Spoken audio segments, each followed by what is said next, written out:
Okay, so we have our channel 1 connected in between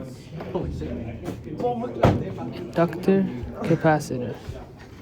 Channel 1 between and ground to negative. We have channel 2 connected to the resistor and ground.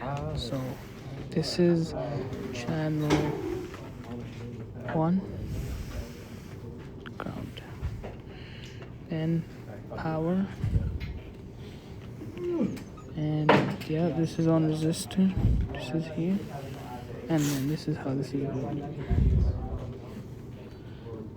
Long one, short one, in between capacitor, so inductor capacitor, resistor connects, or you just put a wire, but resistor connects, and 2 output wires.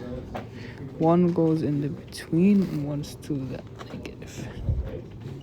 One between, one negative.